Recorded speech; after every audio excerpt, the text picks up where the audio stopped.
Bueno, creo que entre las... Sí. En la sala 2 no se ve lo que está presentando. A ver. Claro, tengo que compartir los dos. Claro. Sala 2. Es cierto.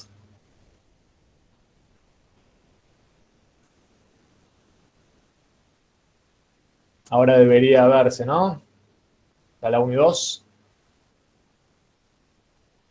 Igual, profe, el link 1 no está completo. ¿El link 1? A mí me parece que es 230 y admite 250. Digo, para capaz los que estaban en el otro link. Bueno, sí, está bien, pero ya está bien. Sí, es verdad, pero bueno, eso. No, el Senado pero no fue tan... acá ya no pueden pero está entrar. bien, no importa, se ve bien las dos. Lo importante es que Acá ya las no dos pueden pantallas, entrar. las dos salas vean lo mismo. ¿Tenemos los dos, estamos viendo lo mismo? ¿Un representante de cada sala? Deme el ok, por favor. Sí, acá está el Power. Perfecto. Bueno, digo que en las dos clases de teoría más la tarea de aula, creo que avanzamos bastante en reconocer una idea fundamental. ¿Y qué es lo que vimos? Creo que quedó claro que cualquier problema relativo a razones de cambio positivas, ¿no? Pueden llevarse al contexto geométrico y esas razones de cambio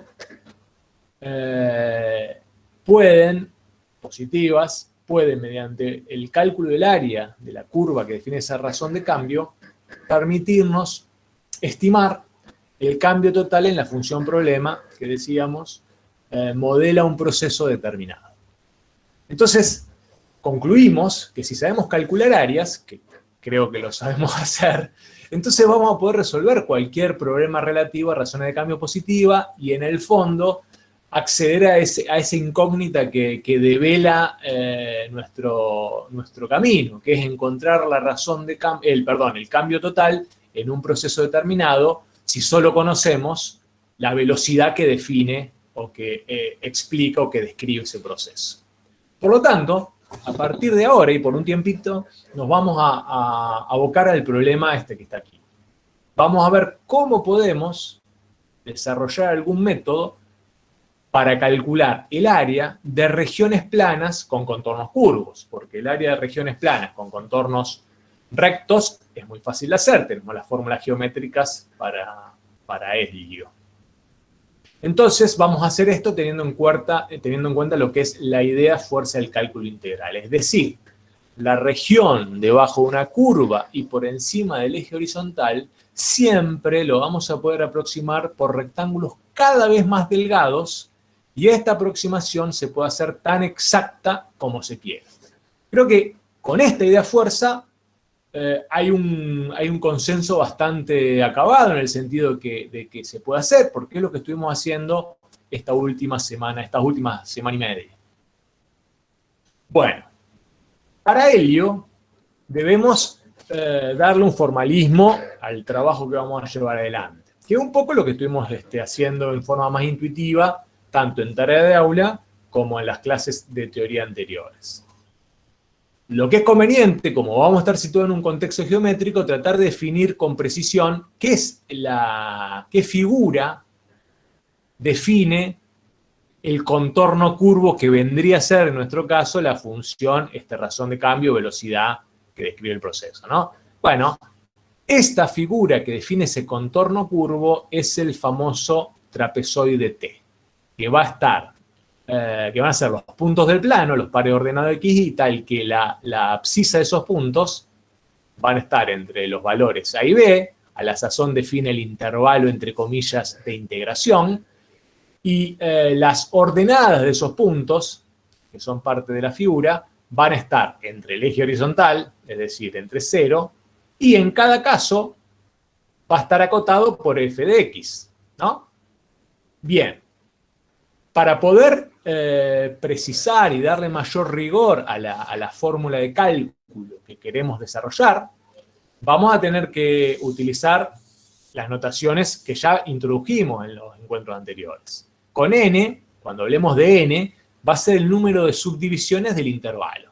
N puede ser 1, 2, 3, 100, 1.000.000, no importa, pero va a plantear una subdivisión sobre el intervalo AB, que es el intervalo de integración. X sub i va a ser el punto, con un X sub i genérico, vamos a indicar el punto de subdivisión del intervalo mencionado. P va a ser la partición de ese intervalo que va desde A hasta B. Y va a arrancar siempre en A y va a terminar siempre en B. Lo que puede ocurrir es que la partición crezca en extensión en función del número de subintervalos que uno defina. Si el número de subintervalos va a ser 10, la partición va a tener que tener 11 elementos para poder dar cuenta de ese subintervalo, pero siempre va a arrancar en A y va a terminar en B. Con el I sub i vamos a indicar el subintervalo en el cual nos queramos situar. Delta X sub i va a ser la amplitud del subintervalo. C sub i va a ser el punto del subintervalo en el cual vamos a calcular la famosa altura. Bueno, acá está reflejado. Esto es repaso de lo que ya hemos discutido. A partir de esto va a quedar definida la famosa región escalonada, que es un poco la sumatoria de los productos estos que están acá, ¿no? De los F sub i delta X sub i. Y acá hago un parate, porque esto es fundamental. Ya creo que hemos tenido una semanita larga para habituarnos con este tipo de nomenclatura y notación. ¿Queda algún problema relativo a la comprensión de qué significa cada símbolo de cada notación en este contexto?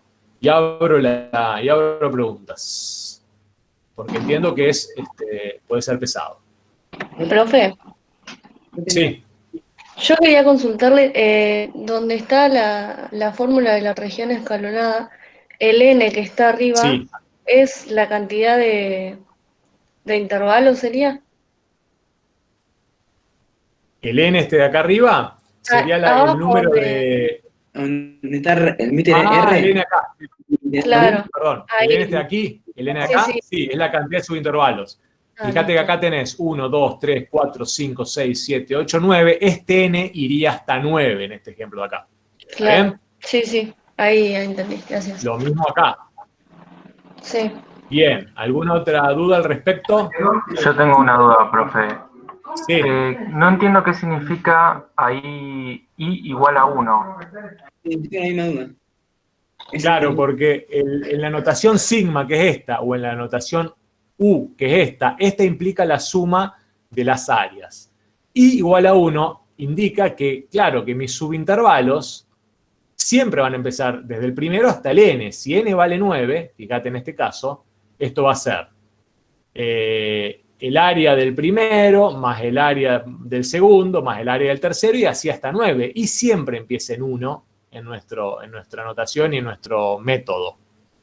Indica el subintervalo por el cual empiezo a contar, tanto en la suma como en la unión de la región escalonada.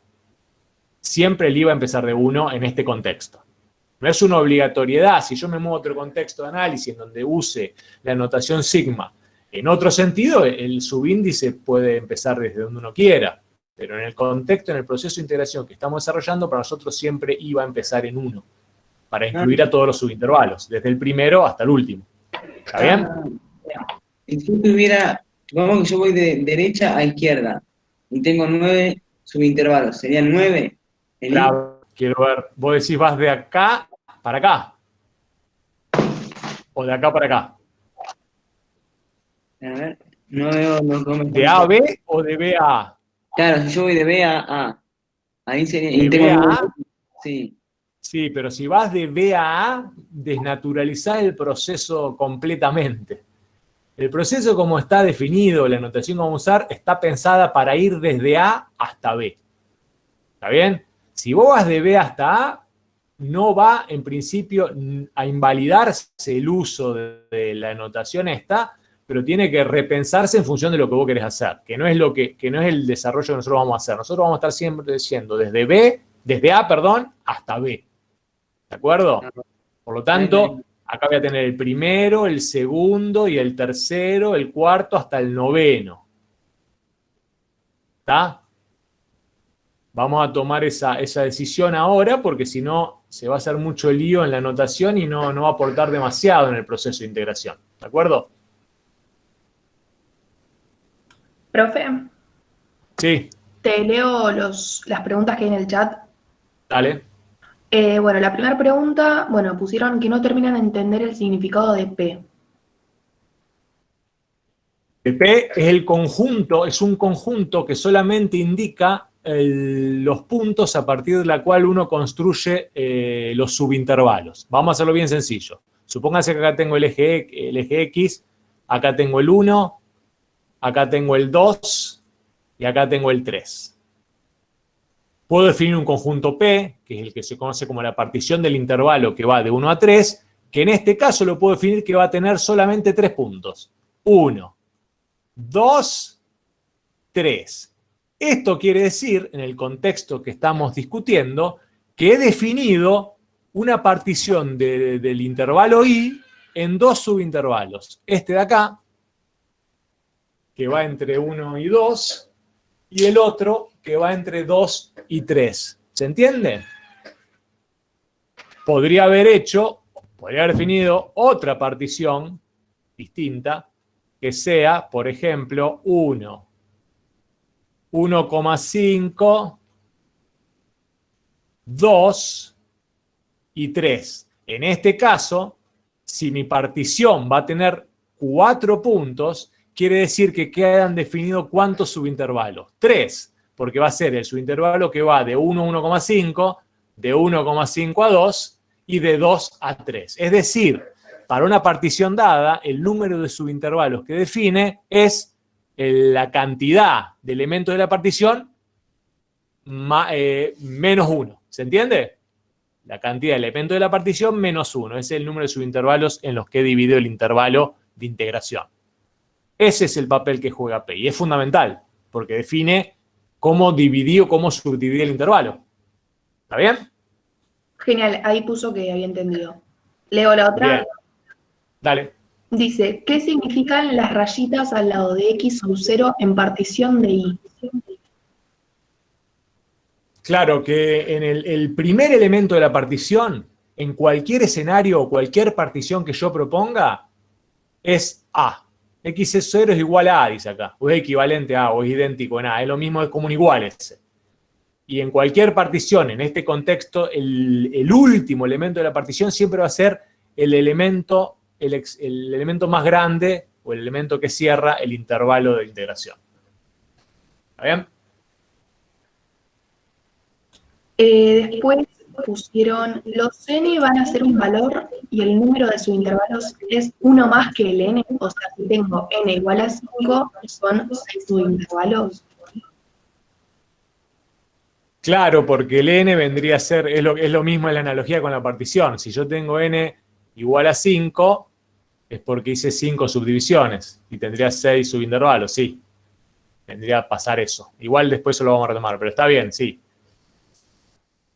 Después pusieron que es U y le respondieron unión significa. Claro, la unión de, como no estamos sumando, y es una especie de notación geométrica que une las regiones. Vendría a ser equivalente a la suma de abajo. Después R sub I, que es. Son las regiones.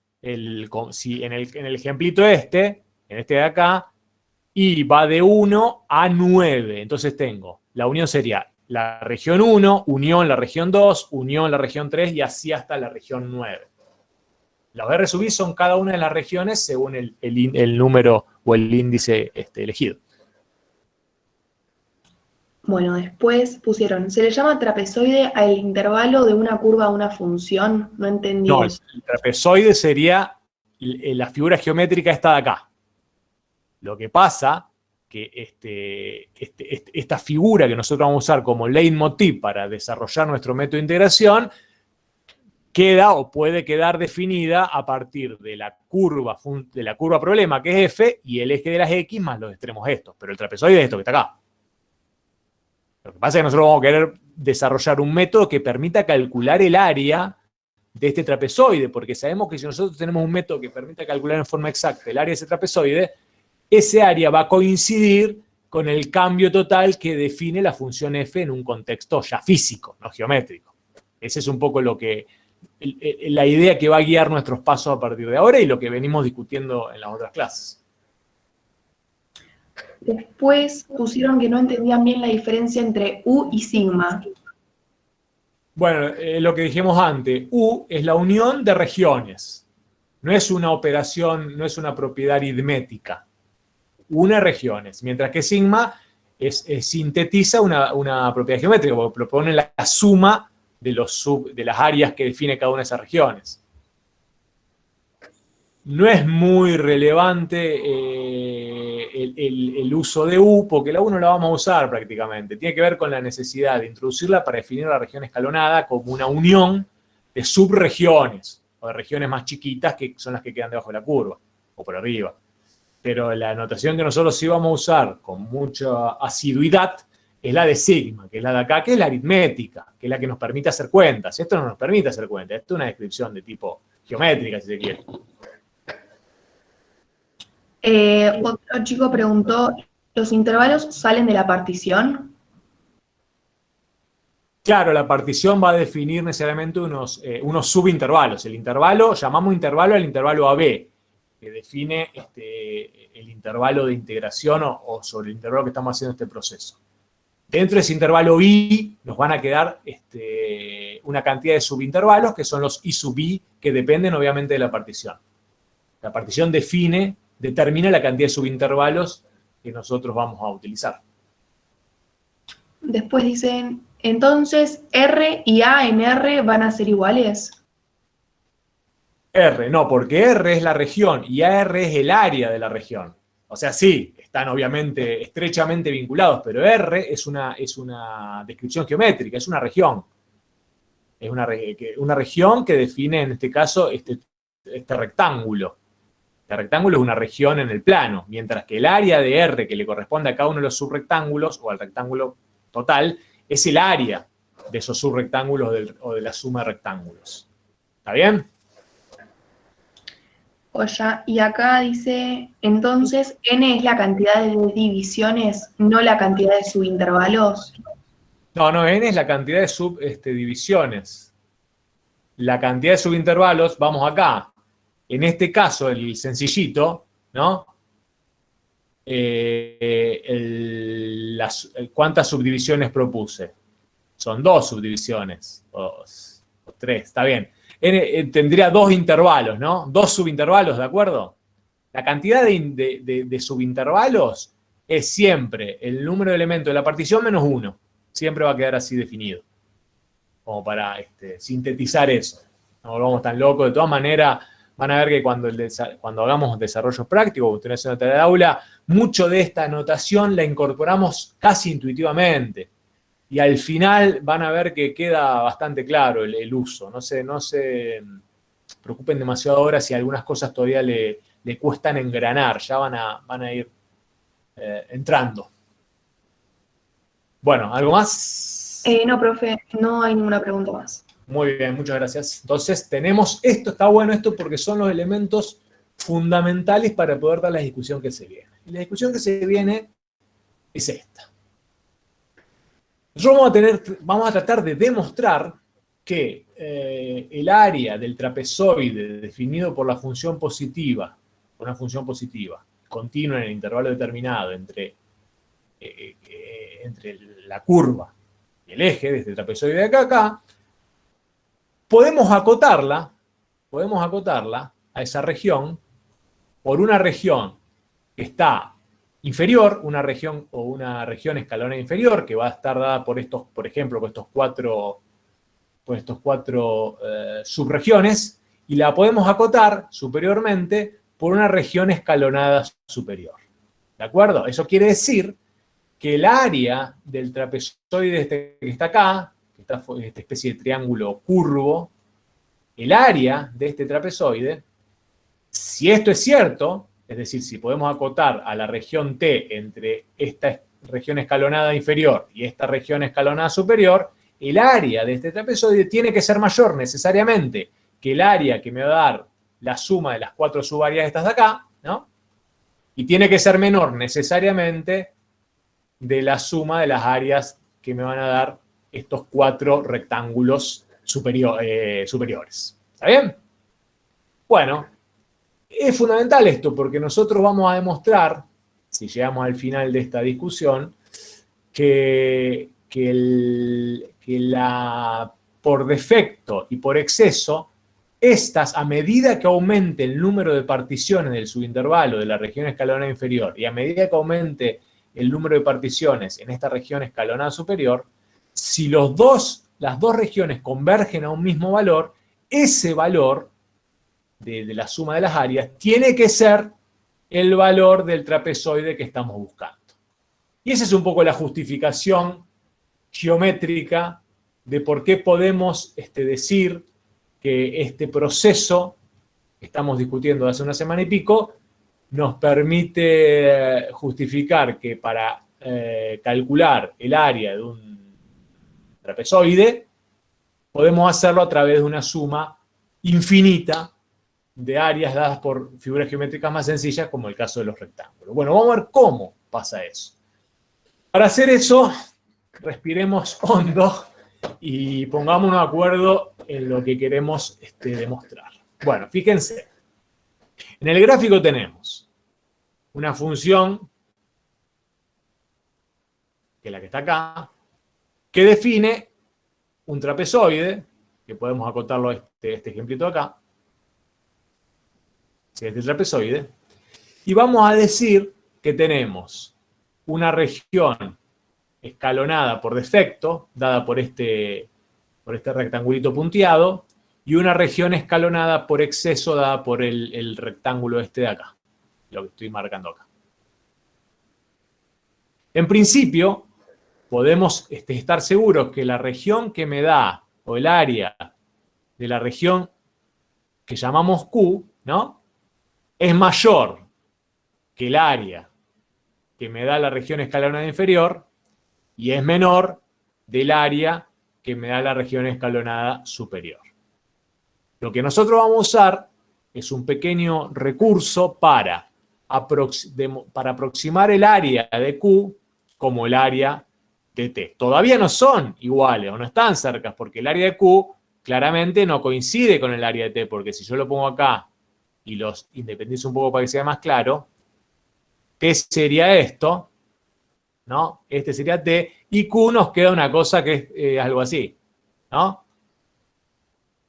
Si uno ve una cosa con la otra, y no sé si son exactamente igual, pero da la impresión de que la aproximación que me da el área Q es mejor que la de la R chiquita y es mejor que la de la R grande. Es como un compromiso entre las dos regiones. Entonces, ¿cómo vamos a demostrar que si yo afino el proceso sobre el área sobre Q, voy a lograr que en el fondo Q, la región Q y la región T coincidan, que es lo que quiero hacer, ¿no? Que Q sea igual a T, porque si yo demuestro que Q es igual a T, entonces el área he calculado una integral definida, que es un poco el objetivo, a partir de un recurso geométrico. Bueno, ese es lo que queremos hacer. ¿Cómo arrancamos? Vamos a plantear, no sabemos, digo, que la función es continua en el intervalo analizado. Eso quiere decir que si la función es continua, por el teorema de Weierstrass, ¿no? ¿Qué dice el teorema de Weierstrass? Y bueno, que va a tener un mínimo relativo en ese lugar, o absoluto, perdón, y va a tener un máximo absoluto, ¿no? Es decir, que las imágenes de esa función van a estar siempre entre un mínimo y un máximo, para cualquier valor indicado del intervalo analizado. Ahora, si a este mínimo lo multiplico por la extensión del subintervalo analizado y lo hago en las 3 términos de desigualdad, esa desigualdad no cambia. ¿Por qué? Y porque a los 3 términos estoy multiplicándolo por el mismo valor, por lo cual no cambió. Pero al hacer ese recurso, ¿qué hice yo? Y me queda definido acá el área de la región R chiquita. Y acá me queda definida el área de la región R grande. ¿Se dan cuenta? ¿Por qué? Porque esta es la altura del rectángulo grande, ¿no? Y la base en los tres casos es siempre la misma. Entonces acá me quedó, acá me quedó el área de R, de la R chiquita, que es la región escalonada inferior. Acá me quedo en el medio un valor sándwich, el área de la región Q, que es la que me interesa refinar porque es la que se supone que me va a coincidir en el caso límite con el área del trapezoide. Y acá me quedó en el otro extremo de la desigualdad el área de la región escalonada superior. En el fondo, traduje, formalicé esa idea intuitiva que construimos, o esa idea gráfica que construimos al principio. Podemos ver que el área de la región Q está encajonada entre, o es mayor al área de la región escalonada inferior y es menor al área de la región escalonada superior. Obviamente, si empezamos a hacer una partición de los subintervalos, esto no va a cambiar, no va a cambiar. Esta relación de desigualdad se va a mantener, independientemente del número de subparticiones que hagamos en cada caso, porque el principio de construcción del problema no se desvirtúa.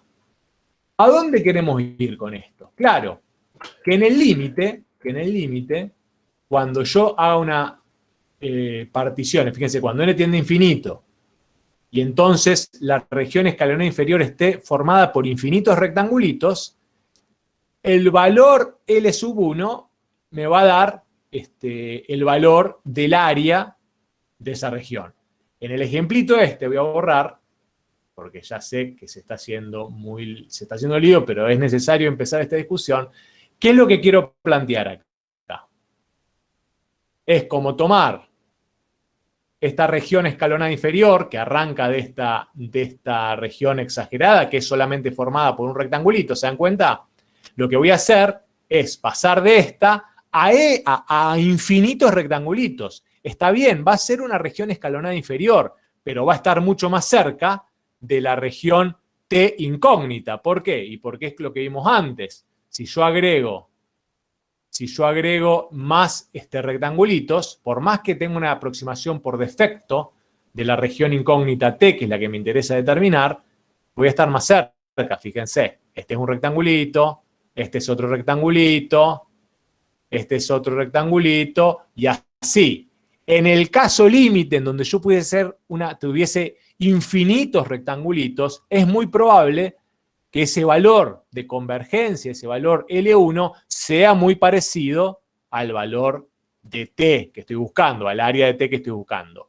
De la misma manera puedo pensarlo para la región escalonada superior, es decir, puedo plantear el límite, ya voy a parar, no se preocupen, porque sé que esto es complejo, el límite y arranco de la región. Cuando tengo solamente un R1, es esta cosa exagerada que no se parece mucho al área del trapezoide. Ahora, si hago lo mismo y en vez de quedarme solamente con un rectángulo, lo aumento infinitamente o lo aumento mucho, si bien es cierto que voy a tener una aproximación por exceso porque es más grande que el área de la región T, también es cierto que me voy a ir aproximando. Sería ¿no? Acá sería siempre busco el máximo y hago el rectangulito para abajo. Y se va a aparecer. Se supone que en el límite, cuando n tiende a infinito, este valor de área debe converger un valor L2 que debería, si es igual al L1, indicar que ese va a ser el área de la región T. Si estos dos límites no coinciden, obviamente, la región T no define un trapezoide y no es un problema de interés para nosotros. Profe. Ahora iba a parar. Ahora sí, abro preguntas porque esta es una parte compleja, lo reconozco. Díganme. Pusieron muchos que se perdieron y que, bueno, como que se perdieron. Sí, y después, por eso. una pregunta que dice, profe, no termino de entender qué relación tiene el límite de Q con L. Claro, porque el límite de Q no, mirá, vengan para acá. Fíjense, vamos a pensarlo acá. Acá yo calculo una región escalonada inferior usando solo 4 subintervalos. Si aumentamos las regiones escalonadas, si aumentamos el número de subintervalos, es probable que esta región escalonada inferior, el área va a ser menor que la verdadera, que la de T, que es la que estoy buscando, ¿no? Pero va a ser más parecida. Si exagero esto hasta el infinito, es probable que esta región escalonada inferior coincida el área con el área de T. Lo mismo si lo analizo desde este otro lado. Entonces, con esa idea es que defino este recurso de interpretación o este argumento para desarrollar. Propongo un área Q que en principio, una región Q, perdón, que es esta, cuya área en principio está encajonada entre el área de una región escalonada inferior y el área de una región escalonada superior. Demuestro a partir del teorema de Weierstrass y usando el argumento de las alturas que independientemente del número de particiones que haga, si siempre hago la misma en los tres casos, siempre va a ocurrir que el área de la región Q que está acá, que voy a usar como área de prueba para encontrar el área de T, va a estar siempre mayor al área de la región escalonada inferior y al área de la región escalonada superior. Refino este proceso, es decir, particiono la región escalonada inferior infinitamente y particiono la región escalonada superior infinitamente y observo que de esa manera, que es lo que pongo acá abajo, tanto el valor de la región escalonada inferior como el de la superior deben converger al mismo valor, que es el área del trapezoide T. Si quieren, para simplificar ahora y en todo caso después vamos a volver sobre estas ideas, prescindan de Q. Hablemos de T directamente, que es este. Hablemos de T. Entonces, lo que propongo es que si vengo por debajo, por defecto, aproximo por defecto T, pero refino tanto hasta el infinito, necesariamente el valor de la región escalonada inferior va a converger a T. Es decir, la región escalonada inferior va a converger a T. Si hago lo mismo con la región escalonada superior, si refino, pongo una infinidad de cantidad de subintervalos, el área de la región escalonada superior va a converger necesariamente el área de T. Lo que está aquí debajo, este desarrollo, es la justificación analítica, la justificación teórica, de por qué este argumento geométrico, por qué esta evidencia geométrica se cumple. No es indispensable tomar este desarrollo, esta justificación, para lo que estamos discutiendo en términos de tarea de aula o lo que vamos a discutir hacia adelante. Lo presentamos porque es la justificación que habría que dar o que hay que presentar para decir por qué el área del trapezoide se puede conseguir, se puede calcular llevando al límite este proceso de refinamiento de las regiones escalonadas superior e inferior. Pero no es indispensable que tengamos una idea muy acabada de esta demostración. Sí, esa interpretación intuitiva que yo quiero que tengan, ¿se entiende? Quiero que esté claro que podemos, por tanto sea por defecto, si refinamos mucho, o por exceso, si refinamos mucho, en el límite del infinito, esas dos aproximaciones, por exceso y por defecto, van a converger al verdadero valor del área del trapezoide T. Esa es la idea. En todo caso, después, en las consultas podemos, si tienen curiosidad de lo que estamos diciendo acá, afinarlo, porque no es tan sencillo en este contexto avanzar mucho más, porque hay que anotar mucho. Pero lo que quiero que quede más la impresión intuitiva. Sobre la idea intuitiva, ¿hay acuerdo sobre esa idea más intuitiva, chicos, chicas? Sí. Profe, ¿a qué con L se refiere al resultado del límite? Exactamente, el resultado del límite. Ah, bueno. Si este límite converge, este L1 tiene que ser el área del trapezoide T. Si este límite existe y si esta operación converge, este L2 tiene que ser el área del trapezoide T. ¿Está bien? Esa es la idea. Olvídense por idea de esto, esta es la idea fundamental. Profe, una pregunta. Entonces, en este caso que estamos hablando de los límites ya, podemos asegurar que nos va a dar, digamos, el área exacta más que una aproximación. Sí, en este caso va a ser el área exacta del trapezoide T. Exactamente. Listo, gracias. Profe, Sí, te leo lo del chat. dale, dale. Acá un chico pregunta, o sea, lo que se debe calcular es el área hasta el punto Q. No, porque el Q es una región que quise usar como una región de prueba para que está entre la región escalonada inferior y la región escalonada superior. Q es una región, es todo esto que está acá. Lo voy a poner en rojo. Todo esto es Q. Lo que quiero demostrar con este recurso basado en las teoremas del cálculo, es que si refinamos la región escalonada superior, por arriba, y refinamos la región escalonada inferior, como la región escalonada inferior y la región escalonada superior en el límite convergen y son el mismo valor, indefectiblemente entonces la región Q que usé de prueba va a converger al valor del trapezoide T. Ese sería un poco el recurso de usar el área de Q, que es lo que tenemos acá. Estamos usando una región que es la que vamos a tratar de hacer llegar o converger el área del trapezoide T. Lo usamos con este recurso, de encajonarla entre dos límites. Por un lado, la región escalonada inferior y por el otro lado, la región escalonada superior. Refinamos al infinito la cantidad de subparticiones que van a tener, o de subregiones que va a tener cada una de estas regiones, y necesariamente hacen que el área de Q converja al valor del área de T. Esa es un poco la idea del desarrollo y la justificación de por qué esto vale. Nada más. Ese es un poco yo quiero que se queden con esta idea más intuitiva del proceso, no tanto la justificación basada en la desigualdad. ¿Estamos? ¿Queda claro? O más o menos claro. Esto cuesta, hay que madurar, pero es un poco la idea. Después para hacer los ejercicios vamos a tener que saber todo esto muy bien o sea, es un... No, justamente.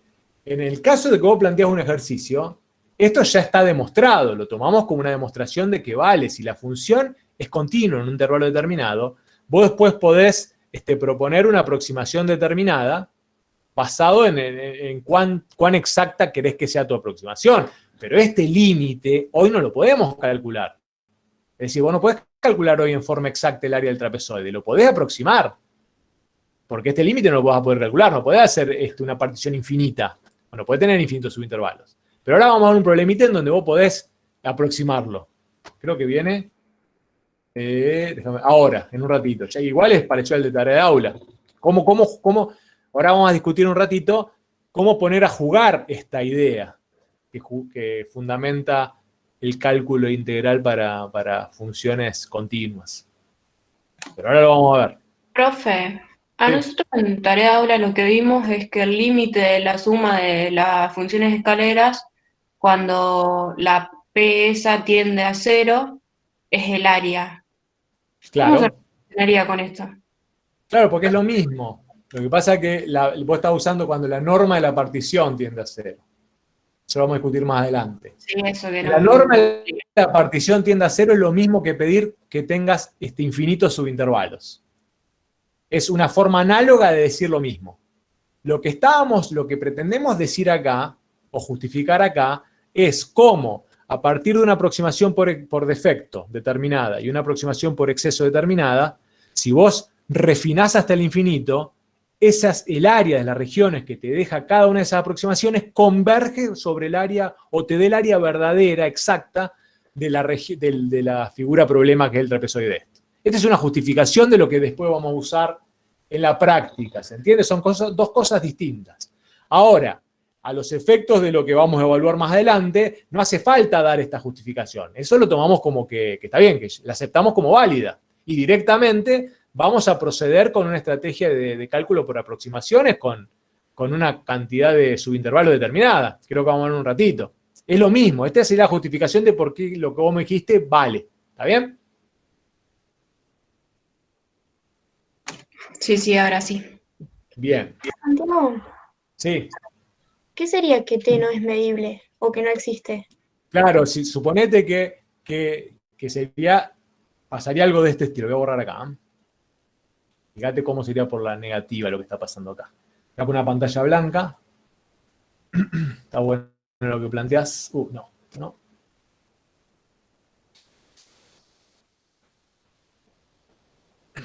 Vamos a hacerlo sencillito. Suponete que tenés esto. ¿No? Y entonces vos vas a aproximar. Por defecto haces esta aproximación.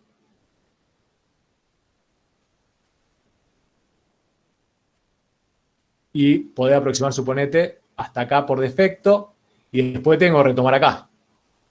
¿No? Estoy aproximando por defecto muchas aproximaciones. ¿Está bien? Cuando vos busques cuando hagas esta aproximación por defecto para infinitas subregiones, y no te va a converger a un único valor. No va a ser igual que el valor que te va a devolver cuando haces por exceso. Porque cuando haces por exceso va a tener esta de acá, ¿no? Va a tener esta de acá, y va a tener todo esto que viene por acá. Entonces, cuando vos quieres refinar este proceso, las áreas, el área que te va a devolver las regiones, las RN, las por defecto, va a ser un valor determinado, un L1, que no va a coincidir con este valor de acá. Porque esta curva que quisimos usar para definir el trapezoide, y no define un trapezoide. Entonces el proceso de integración te va a dar dos valores, el cálculo de estas áreas con n infinito por defecto y por exceso no van a ser dos valores de límite que no van a ser iguales. Por ejemplo, ¿se entiende? Ese sería un problema en donde el T no es medible. Claro, T no es medible porque T no define un trapezoide en este caso. Este es un ejemplo que podría cuadrar en esa situación. Hay otros, ¿no? Pero como para aproximarnos a lo que podría estar pasando ahí. Cuando eso ocurre, cuando estos límites son diferentes, T no es medible porque en el fondo T no está definiendo un trapezoide. Entonces el proceso no tiene sentido. ¿Vamos? Y no, pero no te da lo mismo, porque, o sea, vos, Bueno, así como te la dividí puede ser. Tendríamos que plantear. Me pasa que así como que yo te la definí, no va a poder, al tener ese salto, cuando quieras calcular lo que está pasando ahí, va a tener un problema y no van a dar los límites igual. Lo que pasa es que si nos metemos ahí no salimos más, pero no da igual, porque no podés realizar el proceso de integración como cálculo del área de un trapezoide porque no tenés definido un trapezoide. Entonces va a ser un problema de cálculo de límites. Claro, el trapezoide no lo tenés formado, esa sería la idea, digamos. Claro, básicamente no tenés trapezoide. Entonces T no es medible porque no existe el trapezoide. ¿Está bien? Está bien. Bueno. Entiendo que es complejo esto, pero hay que darlo porque es un poco la justificación de por qué vamos siguiendo un camino determinado. Ahora, voy a avanzar porque se nos va a ir mucho rato. Después vamos a volver, sobre esto están las consultas, no se preocupen. Insisto, la justificación o la demostración de por qué el área de trapezoide se realiza según este procedimiento basado en el límite, estamos llevando adelante, no la vamos a pedir, pero hay que darla, porque es lo que nos permite dar pasos seguros en lo que queremos demostrar. Entonces, llegamos a este resumen, que sí es el resumen que tienen que manejar un poco. ¿Cómo calculamos el área de un trapezoide T para una función definida positiva en el intervalo AB? Bueno, el proceso va a constar en 3 pasos concretos. Primero, darnos la partición de n más un punto cualquiera del intervalo I, y acá fíjense, esta partición de n más punto cualquiera define los famosos n subintervalos que habíamos hablado antes de amplitud determinada en cada caso. Seleccionamos los puntos compatibles con esa partición, es decir, un punto en cada subintervalo, construimos la región escalonada, que son los rectángulos de altura f sub i, base delta de sub i, calculamos las aproximaciones parciales, es decir, las áreas parciales, y proponemos la suma total o la aproximación total. Ese es el proceso. Ese es el proceso que tenemos que llevar adelante siempre. Si estudiamos este comportamiento de la aproximación obtenida. Si podemos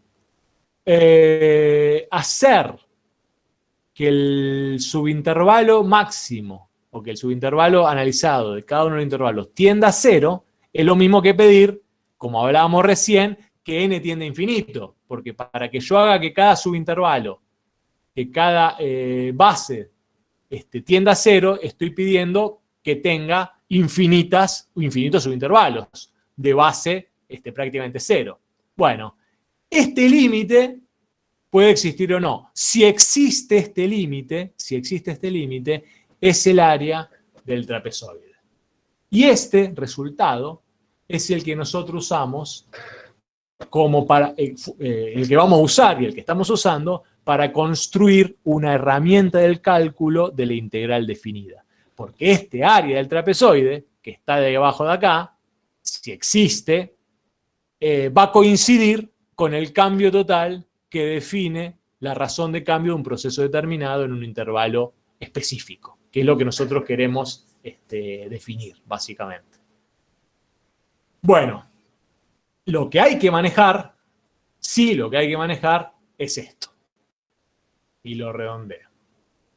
Este desarrollo, este razonamiento, es el que sí pedimos de múltiples maneras en las instancias de evaluación, porque es el que creemos que le permite interpretar acabadamente y en forma definitiva el concepto de integral definida. Todavía no de integral definida porque todavía estamos calculando, estamos en el contexto geométrico, pero vamos a usar este mismo estrategia de cálculo para definir la integral definida, valga la redundancia. Sobre este resumen, quiero que acá quedemos claros. Sobre este resumen, ¿subsiste alguna inquietud o duda? Chicos, chicas. En el chat. Sí. Ay, perdón. No importa. Yo no entiendo lo que es max, lo que dice abajo del límite. Dice max cuando Porque es el máximo subintervalo. ¿Por qué? Porque cuando vos planteas la partición cuando vos planteas la norma de la partición, no tiene por qué ser cada uno de los subintervalos iguales. ¿Está bien? Entonces, ¿por qué tengo que pedir que el subintervalo máximo gobierne el proceso del límite? Te voy a hacer un ejemplito muy sencillito acá. Sí. ¿Sí? No, para llegar al valor exacto. Sí, pero ¿por qué pedís del máximo subintervalo y no de cualquier subintervalo? Para Suponete que después los intervalos que siguen sean todos más chiquitos que el máximo. Claro. Si el máximo es el Pero más suponete chiquito que hay, los que- más chiquitos son más chiquitos todavía. Exactamente. Sería este ejemplo de acá. Suponete que tenés estos dos subintervalos. Si yo pido que el subintervalo de acá, el chiquitito, gobierne el proceso, ¿qué va a pasar? Cuando este subintervalo se hizo 0, ¿cuánto barrí del más grande? Barrí este pedacito nomás. Y me va a quedar todo esto sin procesar, sin computar. ¿Se dan cuenta? Es una idea bastante intuitiva. Estamos O sea, hablando se de una- usaría el más grande para incluir a todos los más chiquitos también. Claro, para incluir a todos los subintervalos y te independizás de que la partición defina intervalos iguales o subintervalos iguales. Si yo uso el más grande como subintervalo de control del proceso, cuando este llegó a 0, superpasó a este. Seguro que incluye al más chiquito. ¿Se dan cuenta? Esa sería un poco la idea de que el máximo subintervalo, que se llama que es la norma de la partición, gobierna el proceso. El máximo subintervalo, al tender a 0, obliga a que los intervalitos más chiquitos hayan llegado a 0 mucho más rápido que él y estén incluidos en el cómputo del cálculo total o del área del trapezoide. Si no, dejaría un pedazo afuera. Esa es un poco la idea. ¿Se entiende? Pero todos los subintervalos tienen a 0, ¿no? ¿Cómo? O sea, claro, como si máximo tiende a 0, pero todos deberían también ir tendiendo a 0, digamos. No, claro, pero al pedir que el máximo tienda a 0, obligás, acordate que acá está atado al i, al pedir que el máximo tienda a 0, estás pidiendo que todos vayan a 0. Porque Claro, lo va a claro. calcular para cada uno de acá adentro. Está bien. No dejas nada afuera. Si lo hicieses al revés, si lo hicieses con el mínimo subintervalo, dejarías un montón de información afuera. Probablemente. Ahora, si vos generás una partición en donde todos los subintervalos son iguales, esta aclaración no tiene sentido. ¿Está bien? Pero como no podés asegurar eso, tenés que pedirlo. ¿Estamos? Profe, Sí, O sea que yo una vez que saco la aproximación total, que sería sumar las áreas de todos los intervalos, yo saco el límite de esa área que saqué, y si ese límite claro, existe y sería me da un valor, el sería el límite área esto de total. acá. Claro. Si ese límite existe, es el área total y exacta que del trapezoide. Ah, claro. Si ese límite existe. ¿Está bien? Profe, Si pero esto es igual a L, este límite, ¿sí? esa suma no daría un número real, digamos. Después haríamos el límite de ese número. Claro, claro. Sí, si n fuese finito, da un número real. Pero si n es infinito, bueno, podés calcular aritméticamente esa suma. Tenés que usar otra herramienta. Y va a usar el límite. Acá te quedaría como una función de n. Porque esto se va a infinito. Entonces no podés calcular en forma aritmética esa suma. Tenés que usar otra forma. Ah, no que es el sería como límite. estábamos haciendo en los últimos, digamos, Claro, que no. sacábamos en 9 partes y Vos podés calculábamos. calcular una aproximación total sumando las áreas parciales que quieras. N9, 10, 15, 100, 1.000.000. Ahora, si querés calcular el área exacta del trapezoide, tenés que pedir que este n se vaya a infinito, que es lo mismo que pedir que el máximo subintervalo vaya a cero. Son formas equivalentes de pedir lo mismo, por lo que discutimos recién. Ahora, esa operación basada en el límite no la puedo hacer en forma aritmética, no tengo la herramienta. Tengo que plantearlo como una idea que eventualmente vamos a ver si podemos traducirla en una fórmula de cálculo. Por ahora es una idea. ¿Está bien? Pero sabemos, por lo que discutimos recién, que si yo puedo realizar esta operación, el resultado, si existe, va a ser igual y va a ser exactamente igual al área del trapezoide que define la función esa en el intervalo y el eje X. ¿Está bien? Profe, en el grupo pusieron si podías repetir, que hay varios que no entendieron. Repetir lo de los subintervalos, ¿qué? No sé desde qué parte porque lo pusieron hace 2 minutos, pero como que volviste a decir todo. No sé si alguno de los chicos que puso que no entendían, si siguen sin entender, que manden un mensajito. Así yo te aviso, profe. Y hay un par de preguntas. Yo creo que vamos... Sí, decime. ¿Te las leo? Dale, dale. Dice, y en el caso de que todos los subintervalos tengan la misma amplitud, ¿se tomaría esa como máxima? Claro, no hace falta poner esta aclaración. Pondríamos directamente, en el caso ese, que el delta X tiende a 0. Porque tampoco sería un delta X sub I, porque como serían todas iguales, tengo que pedir que, suponente que delta X valga 1. Bueno, tengo que pedir que ese delta X vaya a 0. A medida que aumento el E. Pero está atado a esto, está atado de N. Esto de acá es equivalente a pedir que el límite es lo mismo, como hacíamos antes en la transferencia anterior, que n vaya a infinito, si quieren pongámoslo así, de esta sumatoria. De esta sumatoria de acá. Están obviamente condicionados en el otro, porque si n cresta hasta infinito, quiere decir que los subintervalos tienen que tender a 0, porque si no, no hay forma de que n vaya a infinito. Están ligados una cosa con la otra.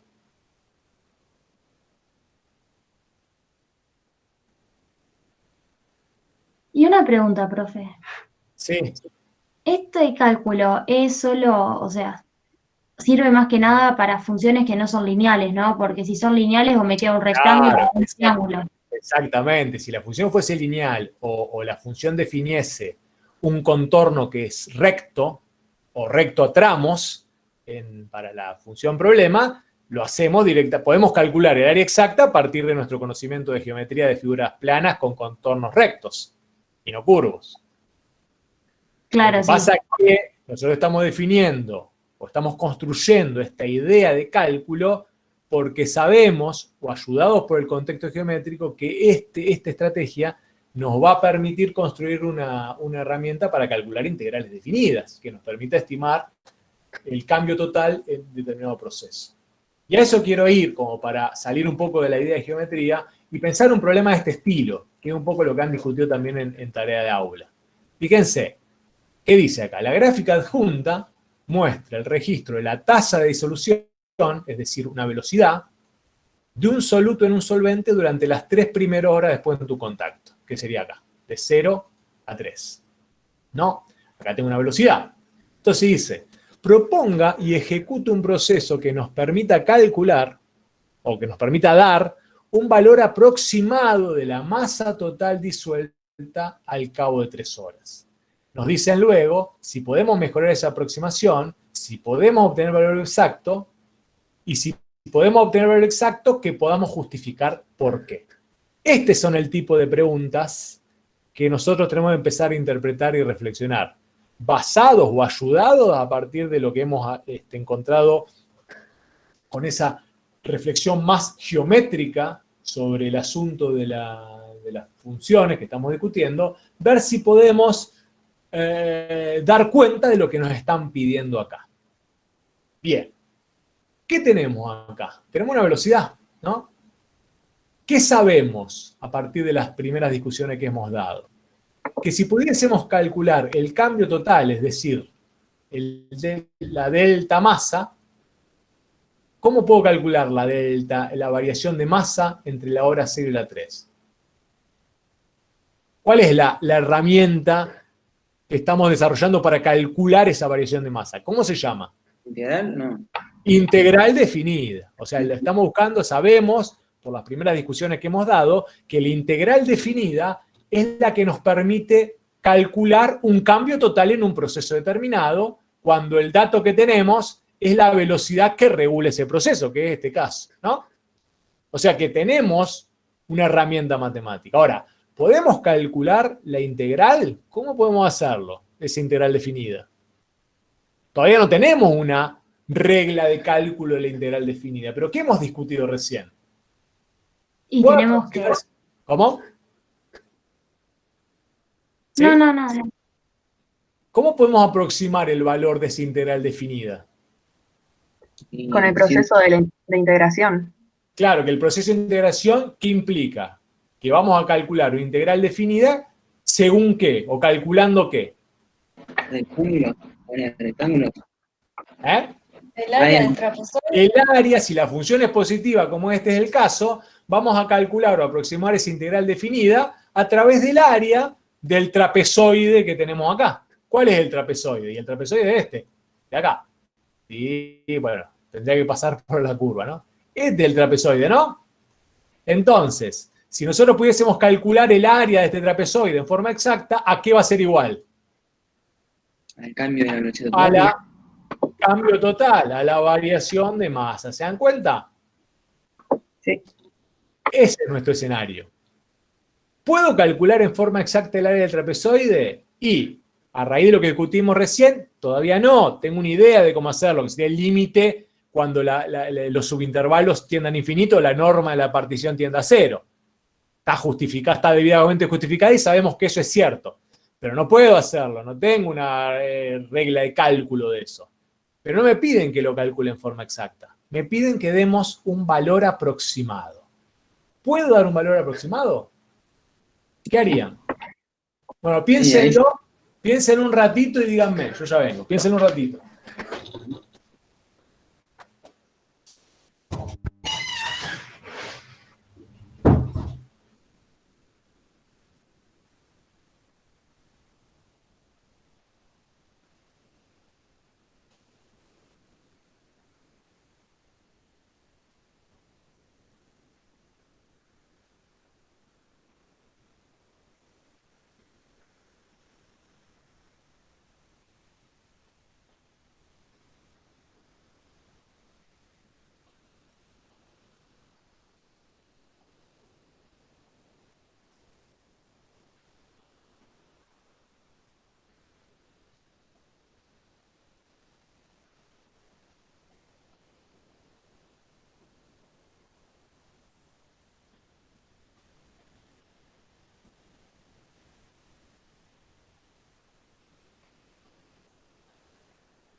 Bueno, voy a borrar la pantalla, a ver, ¿hay alguna idea?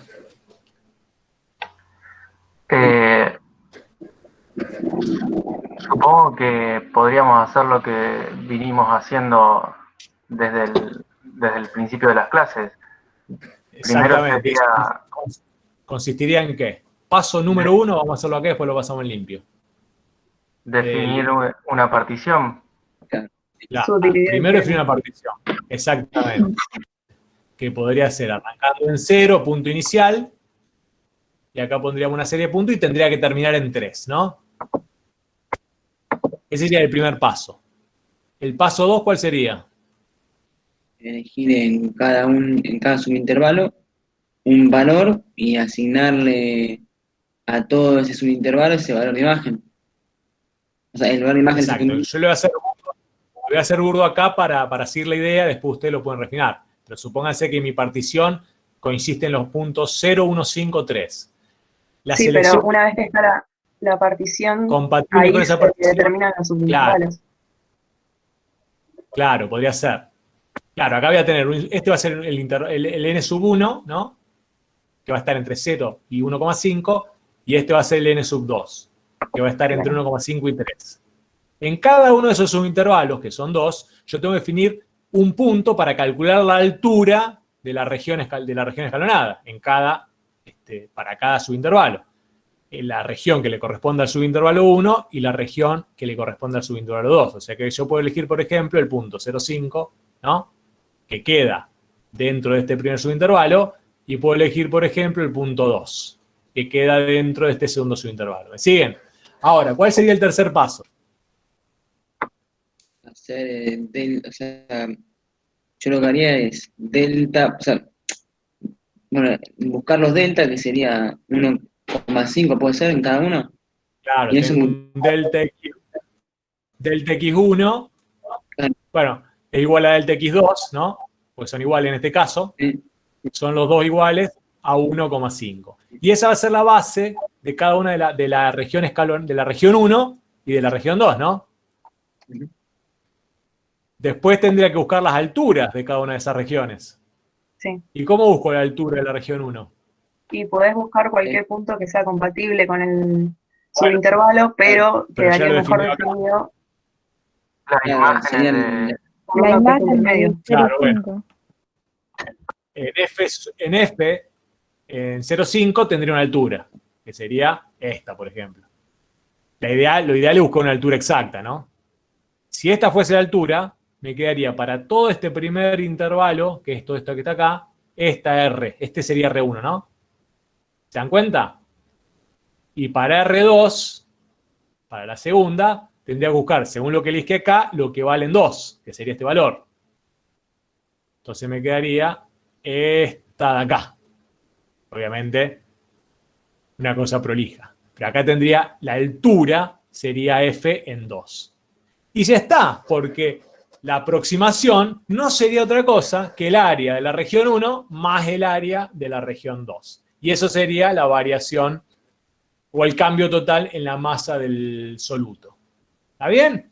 Lo voy a pasar en limpio, en prolijo, y aumentando la cantidad de subintervalos, como para tener una mejor aproximación. Pero es la idea que estamos llevando adelante. Fíjense. Particiono el intervalo entre 0 y 3, me di una partición, un n igual a 6. Eso quiere decir que la norma, mi conjunto partición, tiene que tener 7 elementos. Calculo la aproximación parcial y hago el cálculo de la aproximación total como la suma. Fíjense que si n es igual a 6, 1, 2, 3, 4, 5, 6, 7 puntos tiene que tener mi partición. ¿Se dan cuenta? Calculo la aproximación parcial, busco las alturas, acá busco este punto, este punto, este punto, este punto, este punto. Pueden quedar en los extremos de los subintervalos, no hay problema. Puedo no conocer, no me interesa este valor, porque lo que yo quiero es la altura de este rectangulito. Puede ser cualquier valor, busco una que me quede exacta, para hacer más práctico el cálculo. Voy construyendo, calculo las alturas, defino los rectangulitos, y la aproximación total, en este caso, va a ser desde igual a 1 a 6, que son los 6 subintervalitos que medí. Como fíjense que en este caso siempre vale un medio, la base del escalón, el delta t sub i vale siempre un medio, lo puedo sacar afuera de la sumatoria por un factor común.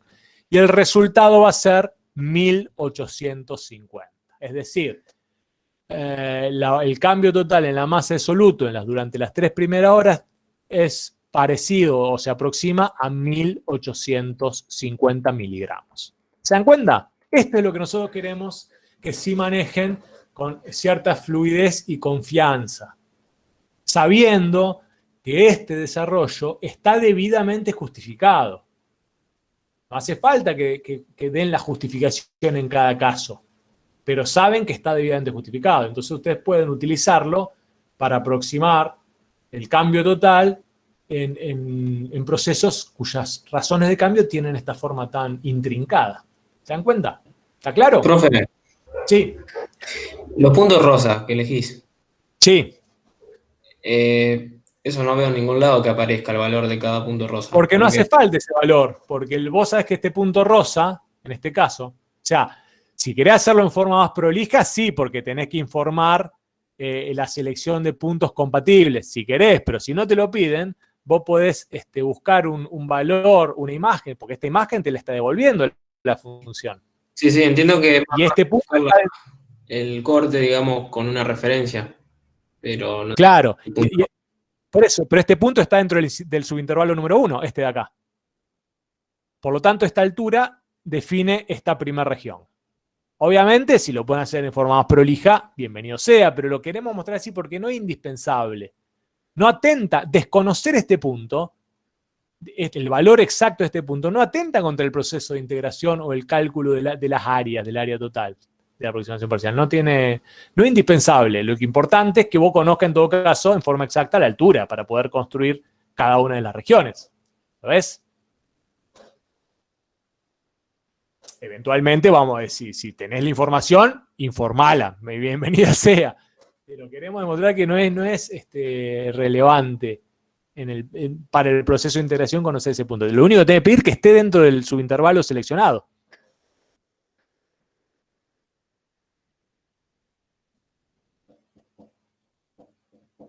¿Alguna otra pregunta? Sí, profe. ¿En un examen vamos a tener que definir bien cada conjunto o no es necesario? En la medida de lo posible, sí. En la medida de lo posible, sí. ¿Qué quiere decir definir cada conjunto? Va a tener que definir el conjunto partición, el conjunto de puntos C sub i compatible con esa partición, es decir, qué elementos elegiste de cada subintervalo para calcular las alturas, y a partir de ahí podés informar ya la aproximación total, como la suma de las aproximaciones parciales. O sea, lo fundamental es el partición seguro, porque el conjunto partición define la cantidad de subintervalos y define la base que estás evaluando. Y después, obviamente, qué elementos elegí o qué punto elegiste dentro de cada subintervalo para calcular las alturas. Sí, eso tiene que estar explicitado. Profe. Sí. Una consulta. Usted había dicho que n era el número de particiones, ¿no? N es el número de subintervalos. ¿No era n-1 el número de subintervalos? Bueno, lo que pasa es que después cambié la notación, perdón, porque después dijimos que n más 1, ¿no? Es el número del conjunto partición, y si n más 1 es la partición, n te queda en el subintervalo. Pero no recuerden esa regla, no es tan relevante, porque uno se hace lío, inclusive me hago lío entre dos transparencias seguidas. Si yo voy a tomar una partición, por ejemplo, con 1, fíjense, vuelvo para atrás, para que quede más claro. Si mi partición, que está acá, mi conjunto partición, está dada por estos elementos, que es el 0, el 0,5, el 1, el 1,5, el 2, el 2,5 y el 3, si esta es mi partición, que tiene ¿cuántos elementos? 7, 1, 2, 3, 4, 5, 6, 7, necesariamente quedan definidos 6 subintervalos, y ese es el valor de n. Para pasar en limpio, si querés, por eso el número de subintervalos es siempre el número de elementos que tenés en la partición menos 1. Lo que pasa es que depende cómo lo digas a eso, porque si no te queda al revés. Porque vos podés decir que la partición es el número de subintervalos más 1, ¿te das cuenta? Pero estamos hablando de lo mismo. Lo que yo quiero que quede claro es que definida la partición, porque eso se lo tienen que hacer, porque el proceso de partición comienza por acá, por definir cómo qué puntos van a considerar del intervalo para hacer la partición. Y a partir de ahí quedan definidos los subintervalos del problema. Por eso no es de memoria, es un proceso que implica decisiones, y las decisiones que ustedes toman definen el número de elementos a considerar.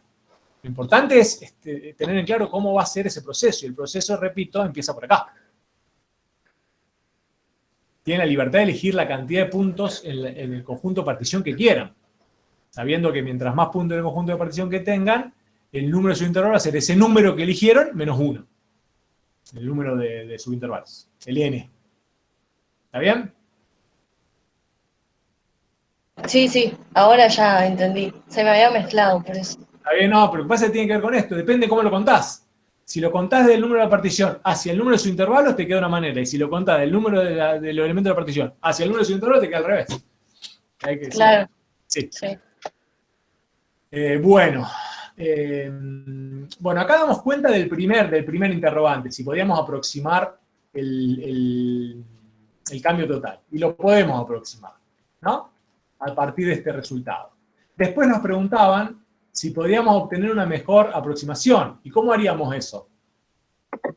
Aumentando el número de subintervalos, ¿no? Aumentando el número de n o aumentando el número de p, es decir, aumentando el número de subintervalos. ¿Está bien?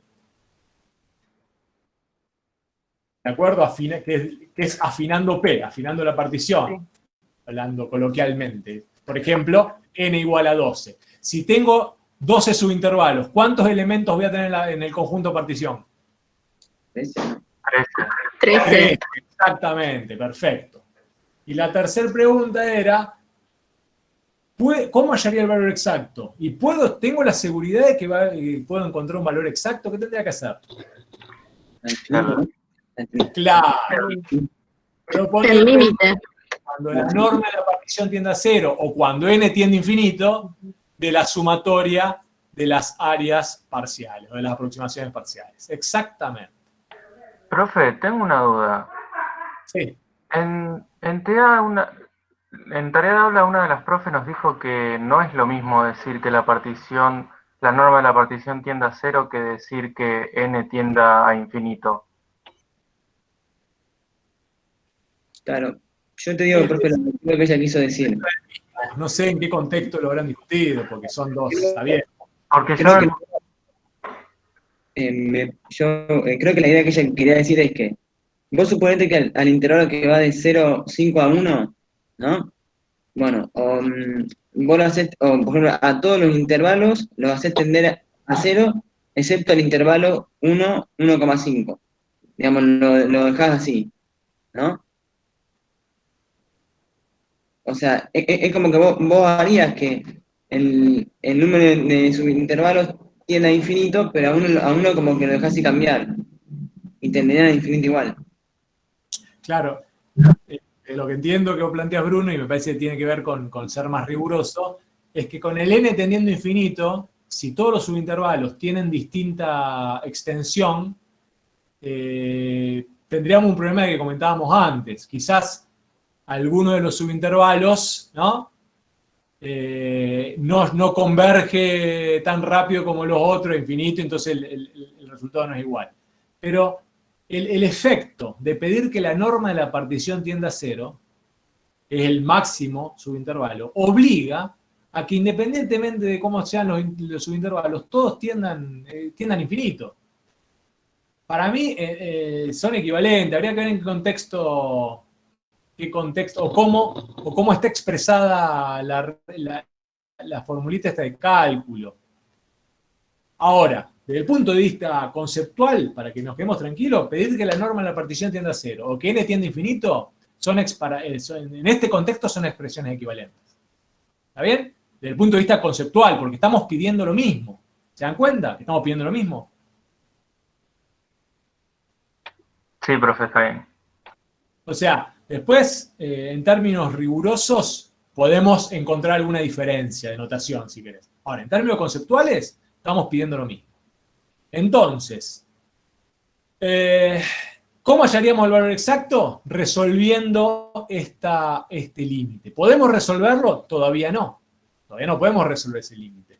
Bueno, hacia eso vamos. pasemos en limpio donde estamos. Bueno, lo que vimos en las dos discusiones previas, tanto de la perspectiva geométrica como de la perspectiva del proceso físico, vemos que problemas totalmente distintos terminan por resolverse a través de la misma expresión, que es el límite de esta suma. Recuerden que máximo delta x tendiendo a 0 es pedir que la norma de la partición tienda a 0, o en el fondo, o en definitiva, también que n tiende a infinito. Dado entonces la importancia de este límite, su dificultad de cálculo, vamos a abocarnos a un estudio, al estudio de este límite, pero ¿para qué? Para ver si podemos encontrar un camino alternativo para calcular este valor, ¿no? Y acá viene alegría para todos. Vamos a ver si podemos resolver este límite de una forma sencilla, no que implique todo el trabajo que nos está llevando. Para hacer esto, vamos a despojarnos un poco del contexto geométrico porque queremos demostrar este camino alternativo para una función genérica f que puede explicar cualquier cosa. ¿De acuerdo? Y vamos a comenzar precisando el significado de los términos a usar. Acá viene lo mismo. Voy a avanzar un poquito. Y voy a... Una pregunta. Sí. Ahora cuando aprendamos a hacer límite en los exámenes, ¿vamos a tener que hacerlo sí o sí, o si tenemos la calculadora que lo hace, se puede hacer? ¿Pero la calculadora de qué límite? Cuando cuando pidas el límite no lo vas a poder calcular, este límite, la expresión que te va a quedar. Por eso lo que vamos a buscar ahora es un camino alternativo para poder realizar este cálculo que no implique resolver este límite. Vamos a ver si tenemos alguna otra forma Pero esto de hacer esto que no implique resolver este límite. ¿No sería la integral esto? Pero bueno, por eso, pero hay que pasar de esto a la fórmula de cálculo de la integral. Por ahora no llegamos. Sabemos que resolver la integral implica resolver este límite, en función de lo que venimos discutiendo. Ahora, no tenemos ninguna ecuación que traduzca, que decodifique este límite con algo que nosotros podamos operar. Todavía no lo tenemos, hacia allá vamos. Para eso, no quiero volver sobre esto mismo, pero sí quiero detenerme acá. El proceso de integración, como venimos discutiendo, consta de las 4 etapas, ¿no? Subdividir el problema, tomar las funciones escaleras, hacer el cálculo de aproximaciones parciales, pero a esta suma que nos quedaba, ¿se acuerdan de la suma de las aproximaciones parciales? Como va a aparecer en muchos contextos diferentes y es muy relevante, a esta suma se la conoce como las sumas de Riemann, que está acá. Las sumas de Riemann implican una función problema, ¿no? Una partición determinada y un punto de compatibles, un punto Q compatible, un conjunto Q, perdón, compatible con esa partición. ¿De acuerdo? Todo esto, todo este proceso, el paso 1, el paso 2 y el paso 3, queda sintetizado en esta nueva notación. Las famosas sumas de Riemann. ¿Se dan cuenta qué papel juega cada elemento de esta suma de Riemann? Esta es la función problema, este es el conjunto de la partición, y estos son los puntitos que elegimos en cada subintervalo. Es decir, acá se llama eso como la selección de puntos compatibles con la partición. ¿Hasta ahí estamos de acuerdo? Chicos, Entonces chicas, acá, profe, el punto rosa sí empieza a tomar un valor, digamos. claro, exactamente. Acá necesariamente... Exactamente, acá hay que darlo. Acá estamos refinando, dándole un mayor rigor o rigurosidad al análisis. Tenemos la suma de Riemann, que sintetizan el paso 1, 2, 3 del proceso de integración, implican esta nueva notación. Por lo tanto, el cálculo de la integral definida va a implicar calcular el límite cuando la norma de la partición tiende a 0 de estas sumas de Riemann. Y esta es la famosa notación de Riemann o en suma de Riemann de la integral definida. Obviamente este límite puede existir o no, que es lo que veníamos discutiendo antes. ¿Está bien? Paso 1, 2, 3, 4 es el mismo proceso que venimos discutiendo, pero incorpora la nueva notación basada en la suma de Riemann, que es la que nosotros vamos a usar o que la que está en todos los libros de texto cuando uno construye el concepto de integral definida. Lo mostramos, lo introducimos aquí para que nos vayamos amigando con esta nueva idea, porque es la que más aparece en los libros de texto, ¿de acuerdo? Pero no dice nada nuevo. Es una forma nueva de decir algo que ya veníamos discutiendo. Eso quiero que quede claro. La suma de Riemann es esto, la aproximación total basada en las sumas parciales con la cual hemos dividido nuestro problema. ¿Está bien?